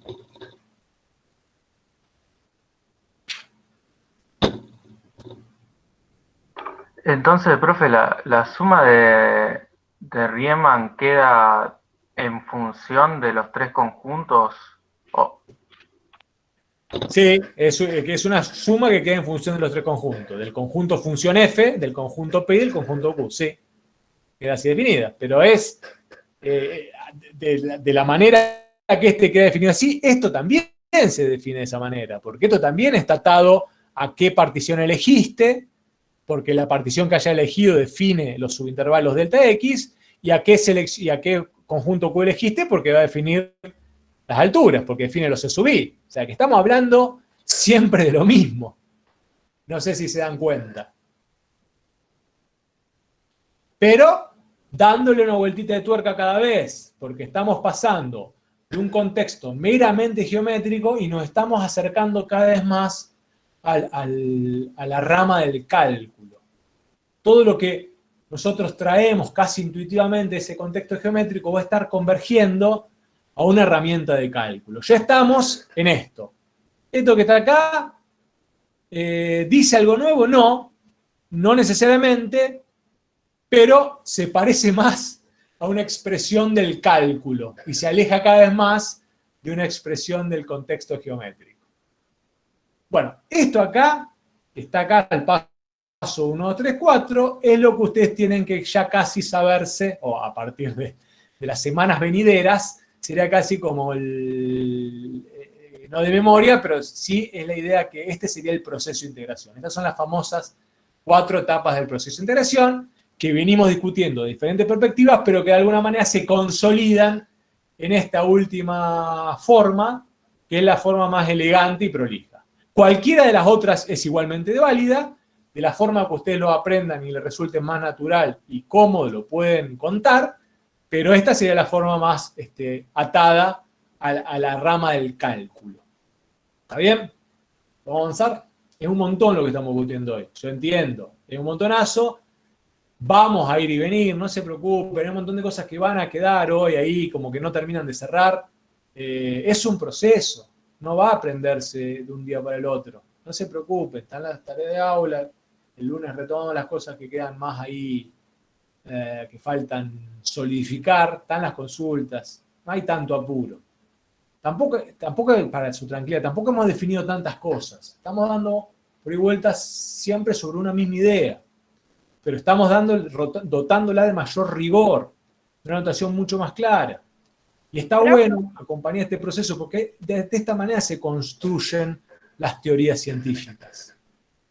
Es trabajoso, pero es a la larga los frutos que van a dar van a ser muy buenos. ¿Alguna consulta, chicos, chicas? Yo. Sí. Hay ejercicios que estaban para la semana del 31, pero pedían, por ejemplo, comparar si era un ejercicio, pedía comparar si era igual el resultado del límite, lo que sería claramente bien la integral, y la suma de Riemann, pero nosotros eso todavía como que no... Claro, todavía no lo pueden realizar. Está bien. Algunas cosas después iremos, es un cronograma tentativo. Claro. Algunas cosas van a quedar, después discútanlo con los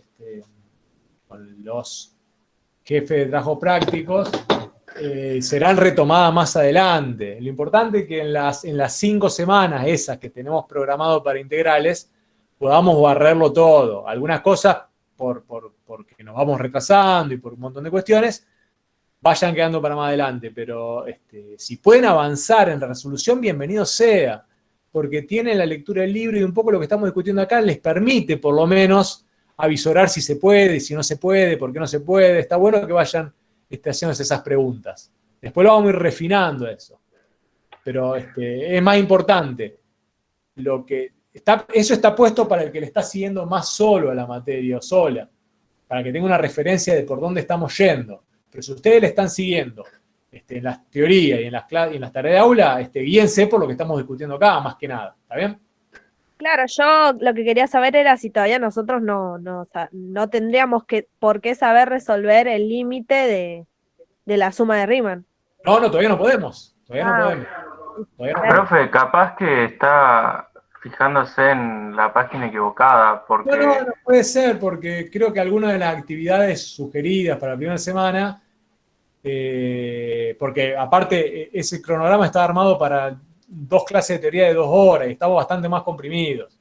Entonces, algunas de las actividades sugeridas para esa primera semana implicaban ya el cálculo de alguna integral definida a través de algún recurso geométrico. ¿Por qué? Y porque si la función analizada fuese x, ¿no? Si este fuese f de x, yo puedo calcular para esta función en el intervalo 0, 1, ¿no? La integral definida. ¿O no? ¿Lo puedo hacer o no lo puedo hacer? Lo puedo hacer en forma exacta. ¿Por qué? Porque la integral definida entre 0 y 1 de esta función, ¿cuánto va a valer? A ver.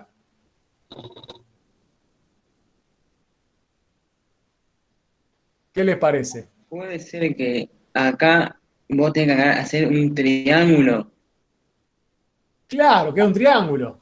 Entonces, Entonces, esta integral la puedo conseguir en forma exacta. ¿Base por altura de 2? No. Claro, base por altura sobre 2 va a ser, la altura es 1, la base es 1, va a ser un medio. O sea que en ese caso, fíjate que vos podés calcular el límite cuando la norma de la partición tiende a ser de las sumas de Riemann que se definen sobre esta función y en el intervalo seleccionado. ¿Te das cuenta? Te va a dar un medio. Ahí sí la podés calcular. Habría que ver cuáles eran las funciones que estaban en la guía para resolver. Pero hay un montón de funciones que vos podés calcular el límite ese de la suma de Riemann. ¿Sabes? Claro, sí. Bien. Bueno. Bien, ¿podemos avanzar sobre las definiciones? Son más tranquilas. Esto ya entramos en una zona más de confort. Ya la parte ardua y dura del desierto la hemos pasado. Vamos a avanzar sobre qué funciones podemos asegurar que este límite existe. Es decir, qué funciones a partir de ahora podemos asegurar que el proceso de integración se puede desarrollar. Sobre qué funciones. Y entonces la primera definición que vamos a usar, que es la definición fundamental, es la definición de función integrable. Es decir, sobre qué función podemos asegurar que el proceso de integración puede llevarse adelante. Entonces vamos a decir, para una función definida de un intervalo AB a reales, decimos que la función es integrable en ese intervalo cerrado si solo si existe un número L tal que para cuando la norma de la partición tiende a 0, las correspondientes sumas de Riemann se acercan tanto como se quiera al número L, cualquiera sea la selección considerada. Esto último se lee de esta manera, ¿de acuerdo? Entonces, toda una función va a ser integrable en un intervalo cerrado B cuando este límite exista finito y sea igual a L. ¿Está bien? Esa es la definición de función integrable. Esto quiere decir que toda función continua va a ser una función integrable. ¿Por qué? Y porque sobre toda función continua en intervalo cerrado, yo puedo realizar el cálculo, entre comillas, del área del trapezoide según el contexto geométrico que hemos visto antes. Lo cual quiere decir que si yo puedo calcular en forma exacta el área del trapezoide según el criterio que habíamos discutido antes, puedo calcular el límite cuando la partición tiende a 0 de la suma de Riemann, que es lo mismo que el área del trapezoide según la estrategia del contexto geométrico. ¿Se dan cuenta? Eso quiere decir. Bien. Tenemos la definición de función integrable. A partir de ahí vamos a definir la integral definida. ¿Qué vamos a decir? Si este número L existe, a este número lo llamamos integral definida de esa función en el intervalo cerrado AB sobre el cual estoy planteando el proceso de integración. Lo vamos a indicar con la famosa S alargada, que es la S de suma, que es este simbolito de acá, la integral entre AB de esa función de f de x diferencial x. En esta notación, f de x representaría a la función evaluada en cada puntito de cada subintervalo, y este diferencial x vendría a representar el delta x sub i, y esta cosa de acá vendría a representar la sumatoria. ¿Se dan cuenta la analogía en notación? Entonces sería la sumatoria de los f en x sub i o en c sub i, ¿no?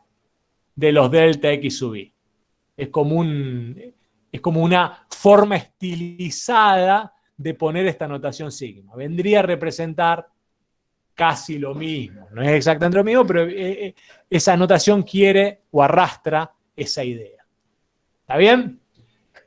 O sea, la integral definida entre a y b de f de x diferencial x es el límite cuando la norma de la partición tiende a 0 de la suma de Riemann, que es lo que tenemos acá. Bien. ¿Está claro? ¿Está clara la definición de integral definida? Si está claro, tienen que responder en forma indubitable a la siguiente pregunta. ¿Qué objeto matemático es una integral definida? Chicos, chicas.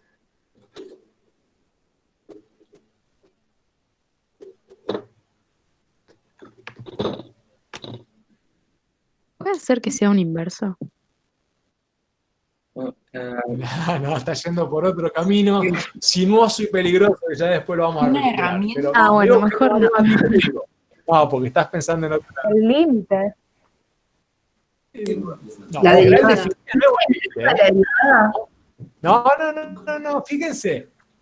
Si existe L, ¿qué es L acá? ¿Qué es Un L? número real, ¿no? Un número real. A este número lo llamamos integral definida de f en un intervalo cerrado B. O sea que la integral definida, ¿qué objeto matemático es? Un área. No, no es Un una número. Un número número. Es un número. La integral definida de una función en un intervalo cerrado es un número.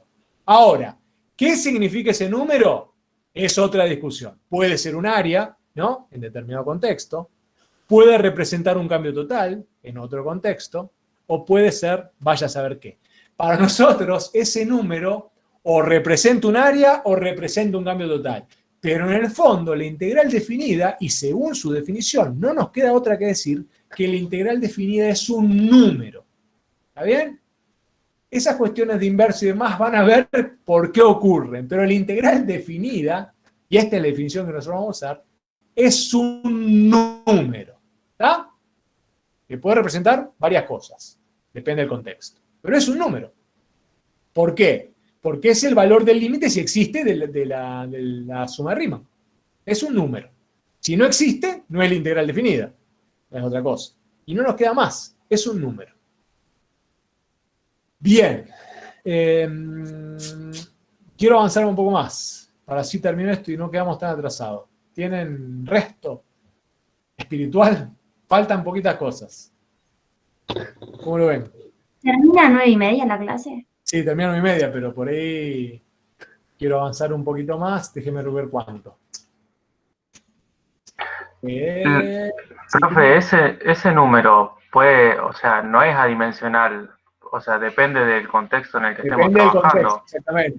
En principio, cuando trabajamos en matemática, todos los números son adimensionales. Lo que pasa es que si vos usás la integral definida para resolver un problema vinculado a magnitudes físicas, el resultado al que te va a permitir arribar la integral, después vos le vas a dar lo vas a dotar de sentido en el contexto del problema, pero en matemática trabaja con números adimensionales, ¿está bien? En el contexto de la matemática pura. Lo que pasa es que vos usás esta herramienta para resolver un problema determinado, y ahí lo dotás de sentido ese número, según el contexto.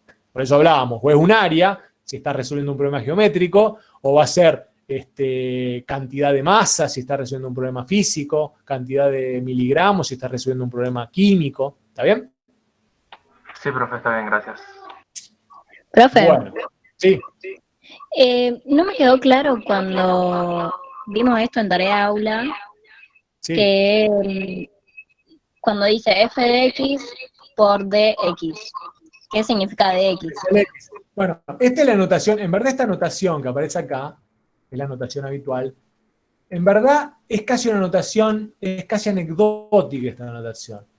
¿Por qué? Porque este dx, unos, yo, en verdad y otros autores, lo tomamos como que vendría a ser, como que esta cosa de acá, en verdad la notación de integral, esto vendría a ser el equivalente al límite cuando la norma de la partición tiende a 0 de la sumatoria. ¿Está bien?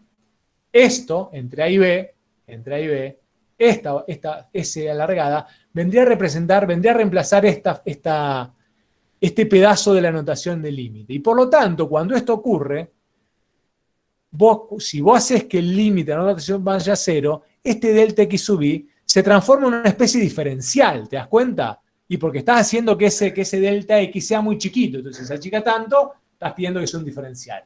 Pero en verdad es casi anecdótico, porque lo que hay que incorporar ahora, como criterio de notación, es que esto reemplaza a esto nada más. Que esto reemplaza a todo esto. ¿Está bien? ¿Qué significa cada cosa específicamente? No es muy relevante. Lo que vos tenés que reconocer que esta expresión, esta nueva notación, reemplaza a la anterior, pero son lo mismo. ¿Está bien? Por lo tanto, después vamos a ver, cuando hagamos más, cuando nos metamos más en la cuestión de cálculo, qué nuevo interpretación le podemos dar al diferencial x. Pero tampoco un diferencial. ¿Está bien? Es una forma de reemplazar esta notación, por ahora. Porque es todo un tema esto, no quiero meterme porque la discusión sobre qué es de diferencial x o de x es muy sinuosa. Tiene que ver con una discusión de la matemática de casi 200 años, de cómo encontramos esta expresión para anotarla.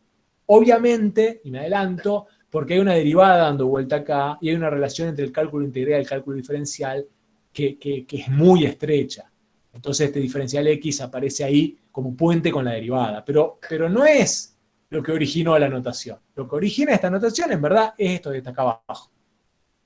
Por ahora, tomémoslo como un reemplazo de esta notación. Y cada uno de estos elementos juega un papel análogo a lo que juegan, o trata de jugar un papel análogo a lo que aparece acá en la vieja notación. ¿De acuerdo?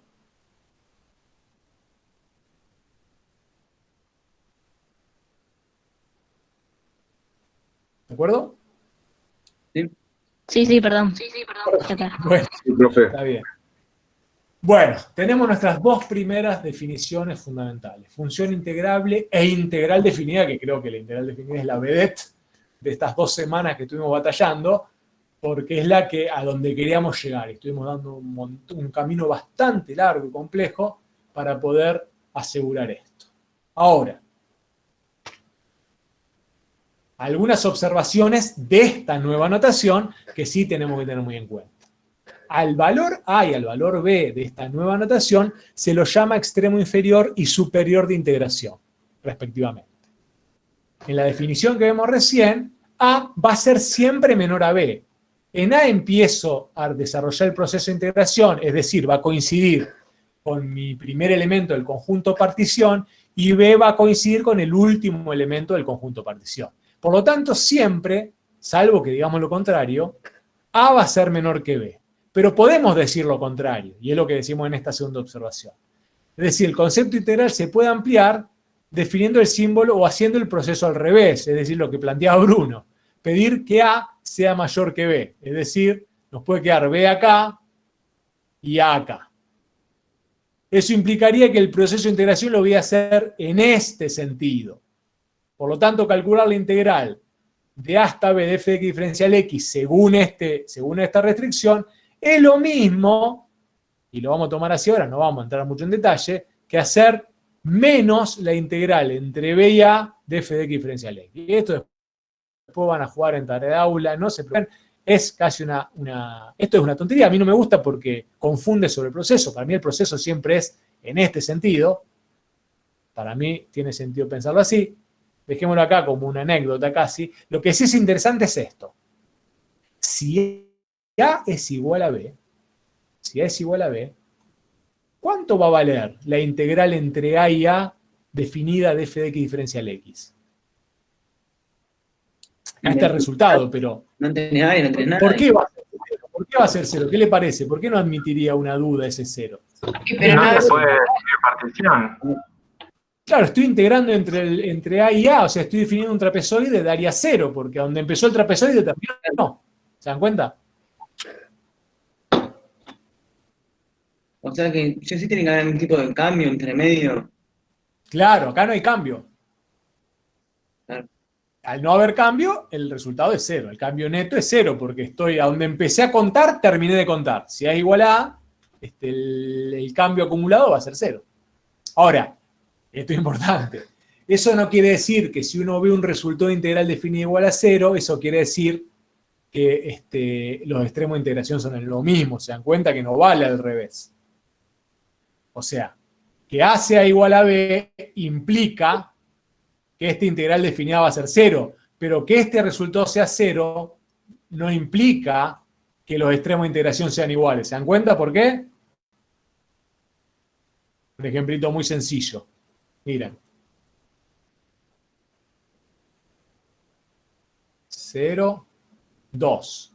¿Cuánto dicen que puede valer la integral definida de la función que he dibujado acá, entre 0 y 2? Supónganse simetría con respecto al eje X. Ayúdenme. 2. La integral definida, ¿cuánto va a valer? 0. ¿Qué va a hacer el cálculo? Cuando calcules la integral definida, ¿qué va a calcular? Un área por El acumulado que te dejó este acumulado va a ser positivo, y a ese acumulado positivo le va a sumar este acumulado. Claro, que es negativo, ¿no? Geométricamente, ¿este acumulado cómo va a ser? O sea, es como que vos todo lo que le sumás al tanque se lo sacás. Claro, lo que le sumaste acá, se lo sacaste acá. Y si hay simetría con respecto al eje X, el resultado de esta integral, ¿cuánto va a ser? 0. El cambio total sería 0. 0. El cambio total va a ser 0. ¿Te das cuenta? Fíjate, el resultado es 0 y los extremos de integración no son iguales porque integré entre 0 y 2. ¿Está bien? ¿Está claro eso? Sí, profe. Profe, pero en el caso que estabas hablando hoy, de que A sea igual a B, ¿sería que Sí. no hay un intervalo definido? Claro, no hay intervalo definido porque donde empezaste acá, terminaste acá. Sí, el intervalo tiene extensión 0. Podés definir un intervalo, pero no es el resultado no implica el proceso de integración no acumula nada. Y al no acumular nada, el cambio total es 0. No estás acumulando nada. Y el intervalo es 0, es nulo. Hay un intervalo que es el intervalo nulo. Yo no entendí el Sí. caso de que si A es mayor que B. No, ese no importa, obviémoslo a ese, porque es un recurso práctico. Después, en todo caso, en Taraula, si aparece, lo discutimos, pero es súper irrelevante, absolutamente irrelevante, porque desnaturaliza el proceso de integración. Yo no integro al revés, yo no integro acá para acá. Por lo tanto, no quiero detenerme ahora porque es inútil. Está acá porque a años atrás a otro docente del área le encantaba discutir sobre esa propiedad, pero para mí desnaturaliza el proceso de cambio, desnaturaliza el proceso de integración. No quiero discutirlo ahora, pero después en una consulta si querés lo vemos más en detalle. Dale, gracias. De nada. Profe, yo tenía una duda. Si me podés repetir otra vez lo del grafiquito que está ahí arriba, que hiciste ese ejemplo. No me quedó bien claro. Sí, lo vamos a aclarar, espera. Bueno, más grande, pero no más claro. Suponete que la función es esta. Y hay simetría. Esto es L y esto es menos L. Esto es 0, esto es 1 y esto es 2. Yo la integral definida que define esta curva la puedo calcular en forma exacta porque tengo dos triángulos, ¿no? Puedo hacer la suma del acumulado. Bueno, acá tengo que jugar con los dos contextos. Porque como la función no se define positiva, y este es el chiste, como la función no se define positiva, no puedo usar, o tengo que usar el contexto geométrico, pero adaptándolo un poco a lo que está pasando acá. Cuando vos calculás el área de este triángulo, te va a quedar L sobre 2, ¿no? El acumulado. Este sería el área. Pero también lo puedo pensar como el acumulado parcial que me devuelve este triángulo, ¿no? ¿Estamos de acuerdo? Este primer valor.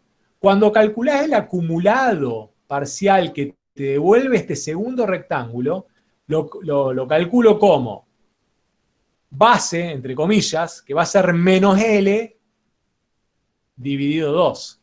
Lo que pasa es que si lo pienso como un acumulado tiene sentido, porque lo que ganaste acá, lo vas a perder acá. Pensarlo si esto fuese la velocidad llenada de un tanque. Hasta el tiempo 1, llenaste. ¿Cuánto llenaste hasta el tiempo 1? L sobre 2. Del tiempo 1 al 2, perdiste agua. ¿Y cuánta agua perdiste? Menos L sobre 2. Cuando quiero calcular el cambio total entre 0 y 2, es L más 2, L sobre 2, más menos L sobre 2. Y el Claro, resultado y es es... cero. Es Exacto. cero. Claro, ya entendí. Gracias. Claro. Por eso, acá tenés que prescindir un poco del contexto geométrico, porque no podés calcular un área negativa. Y tenés que pensarlo, si querés, más como un proceso de cambio, como un delta, o como un delta acumulado, acumulados parciales. Uno va a ser negativo, otro positivo, que puede ser perfectamente. Es lo que discutíamos los ejemplos primeros cuando introducíamos el concepto integral definido. Bueno.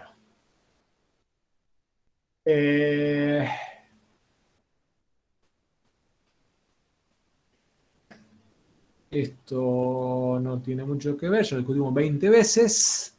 Voy a otra cosa. Y hacemos ya preguntas un poquito más, un poquito más concretas y son las siguientes. Definido el concepto integral como límite de sumas, cabe ahora preguntarse, ¿bajo qué condiciones existirá existirá finito este límite de sumas? Es decir, ¿bajo qué condiciones existirá la integral definida? Y ahí vamos a tomar dos teoremas sin demostración que son los que van a justificar la existencia de la integral definida. El primer teorema es, dado una función continua en un intervalo cerrado a b, eso es garantía suficiente para que la función sea integrable, o esa es condición suficiente, para que la función sea integrable en un intervalo cerrado a b. ¿De acuerdo? Ejemplos. Si la función tiene por ley seno de x, como es continua en el intervalo cerrado 0,2pi, automáticamente la función seno de x es integrable en ese intervalo cerrado 0,2pi. Y entonces, esa integral la puedo calcular como este límite de estas sumas. ¿Puedo calcularlo hoy? No, no puedo calcularlo, pero sé que ese límite existe finito y va a ser igual a un valor L. Si tomo la función 1 sobre x, sabemos que si bien 1 sobre x no es continuo en reales, sí es continuo en un intervalo determinado, por ejemplo 2, 5. Como la función 1 sobre x es continua en 2, 5, vamos a decir que la función f con ley 1 sobre x es integrable en el intervalo cerrado 2, 5. Eso quiere decir que este límite, cuando la norma de la partición tiende a 0 sobre este intervalo, va a existir y va a ser finito y va a ser igual a L. Ahora, tomo la misma función. Como la función no es continua en menos 1, 1, me pregunto, ¿será integrable en menos 1, 1? Chicos, chicas. No sería. No, no es integrable. ¿Por qué? Y porque no es continua. ¿De acuerdo?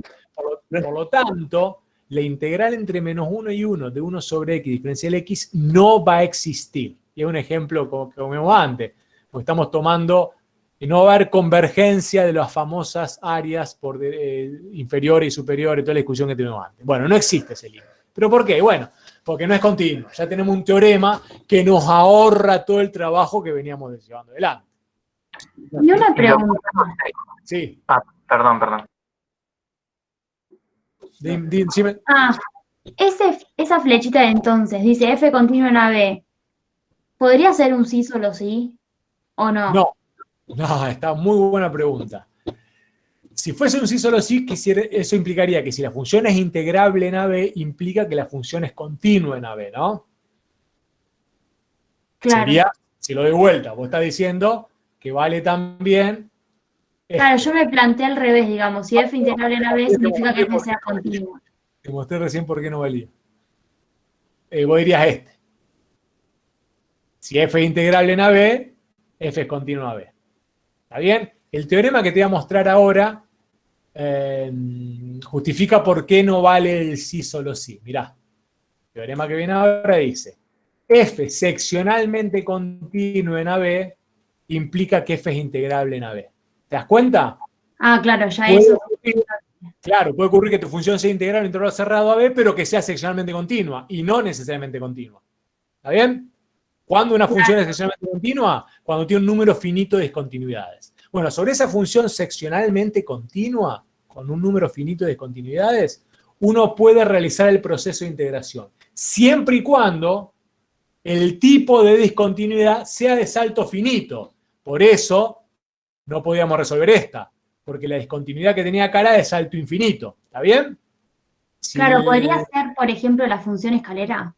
Claro, acá está muy bien. Una función escalera es una función seccionalmente continua que es integrable, porque es la que nosotros usamos para definir el proceso de integración. Perfecto. No había leído el ejemplo, perdón. Está bien, no, pero está muy bien.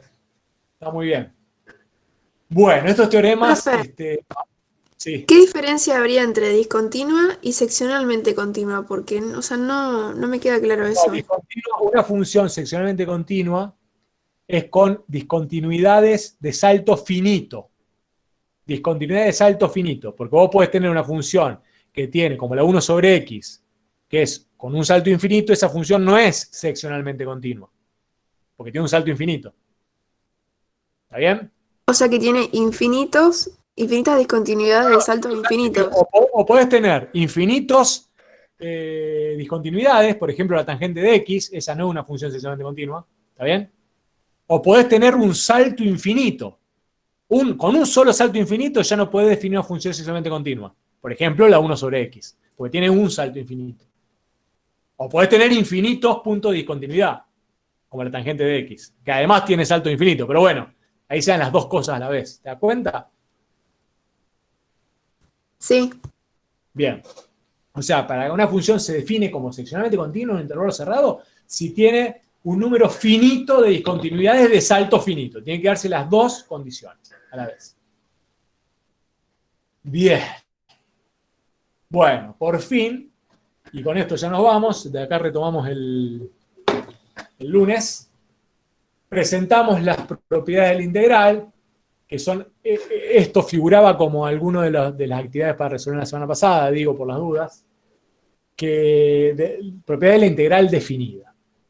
Son 5, que sí la vamos a usar bastante, que la propiedad 1 y 2 es la famosa propiedad juntas, son la propiedad de linealidad, que básicamente dice, la integral de una constante, entre A y B, de una constante por una función, es lo mismo que sacar la constante afuera y resolver primero la integral y después multiplicarla por la constante, que la integral de la suma es la suma de las integrales, la integral definida, el famoso, la propiedad del punto medio, si yo voy a integrar entre A y una función, y C es un punto que está en el medio, puedo partir en C el proceso de integración, lo cual es bastante intuitivo.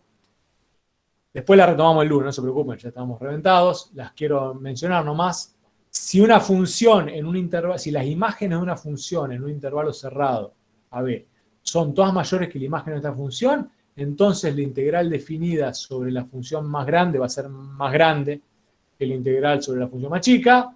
Y finalmente, si la función es constante en un intervalo cerrado, la integral de esa función en ese intervalo cerrado va a ser el valor de la constante, que es la altura, por b menos a.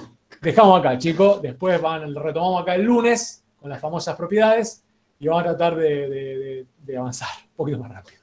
Pero no es sencillo. Sí. ¿Cómo? ¿Sí? Gracias, profe. Hasta luego.